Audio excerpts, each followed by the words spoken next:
Hello guys, നമ്മുടെ Parukutty school വിട്ടുള്ള വരവാട്ടോ. വന്നപ്പോൾ തന്നെ നമ്മുടെ അയനക്കുട്ടന് മിഠായി കൊടുത്തിട്ടുണ്ട്. അല്ലു എന്തെന്ന് ചോദിച്ചപ്പോൾ ഉറങ്ങാന്ന് പറഞ്ഞപ്പോൾ അവൻ്റെ മിഠായി കൊണ്ട് ഫ്രീസർ വെക്കാൻ പോയതാണ് കേട്ടോ. വരുന്ന വഴിക്ക് അച്ചാച്ചൻ വാങ്ങിച്ചു കൊടുത്താണ് മിഠായി. 4 പേർക്ക് വാങ്ങിച്ചു കൊടുത്തിട്ടുണ്ടായിരുന്നു. അങ്ങനെ 3 പേരുടെയും തീറ്റേട്ടം നിറഞ്ഞു കഴിഞ്ഞു.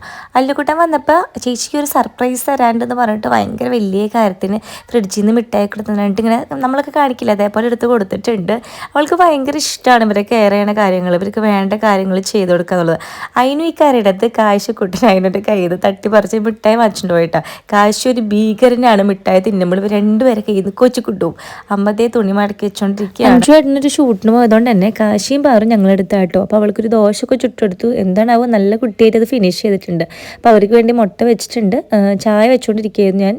പാൽ ചായ ഞങ്ങൾക്ക്, കട്ടൻ ചായ അമ്മയ്ക്ക്. അങ്ങനെ എല്ലാവർക്കും ചായ ഒക്കെ കൊണ്ടു കൊടുത്തു. അപ്പോഴാണ് പാറുക്കുട്ടി മേമേ ഒരു സർപ്രൈസ് ഉണ്ടെന്നൊക്കെ പറഞ്ഞ് വന്നത്. നോക്കിയപ്പോൾ ഡിറ്റേഷൻ എടുത്തപ്പോൾ എല്ലാത്തിലും ഫുള്ളുണ്ട് കേട്ടോ. ഹിന്ദിയും ഇംഗ്ലീഷും മലയാളത്തിലൊക്കെ കുട്ടി ഫുള്ള് വായിച്ചിട്ടുണ്ട്. ഭയങ്കര സന്തോഷമല്ലേ നമ്മുടെ പിള്ളേർ ഇങ്ങനെ ഫുള്ളൊക്കെ വാങ്ങിക്കുമ്പോൾ പഠിക്കുന്നുണ്ടെന്ന് അറിയുമ്പോൾ. ഇതേപോലെ എപ്പോഴും പഠിച്ചാൽ മതി, അതൊരു കാര്യമാണ്. അങ്ങനെ ഞങ്ങൾ ചായ ഒക്കെ കുടിച്ചു. പിന്നെ എല്ലാവരും പുറത്തേക്ക് ഇങ്ങനെ ഇറക്കി വിട്ടു, കുറച്ച് നേരം കളിക്കട്ടെ എന്ന് വിചാരിച്ചിട്ട്. അപ്പം നമ്മുടെ പാറക്കുട്ടനാണെങ്കിൽ ഇതുവരെയും സൈക്കിളോട്ട് പഠിച്ചിട്ടില്ല കേട്ടോ. കുറേ നാളായി ഒരു സൈക്കിള് വാങ്ങിച്ചു കൊടുത്തിട്ടുണ്ട്. അവൾക്ക് പേടിയാണ് സൈക്കിളോട്ട് പഠിക്കാനായിട്ട്. അങ്ങനെ അച്ഛമ്മ കുറേ നേരം പരിശ്രമിച്ചു. അതായിട്ട് വീടിൻ്റെ ഉള്ളിലേക്ക് കയറ്റി പാട്ട് വെച്ചു കൊടുത്തിരിക്കുകയാണ്.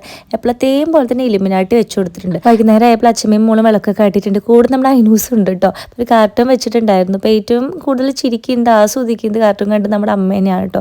അത് കഴിഞ്ഞിട്ട് പഠിക്കാൻ എന്തെങ്കിലും ഉണ്ടോ നോക്കട്ടെ എന്ന് പറഞ്ഞപ്പോൾ കുറച്ച് മലയാളം എഴുതാണ്ടെന്ന് പറഞ്ഞു, ഹോംവർക്ക്. അങ്ങനെ അതൊക്കെ ചെയ്തു കൊടുത്തു. കുറച്ച് വായിപ്പിക്കാനുണ്ടായിരുന്നു. അപ്പോൾ അനൂസും കൂടിയുണ്ട്. അപ്പോൾ ഇത്രയുള്ളൂ ഗൈസ്. അടുത്ത വീണ്ടും കാണാം. Bye, see U.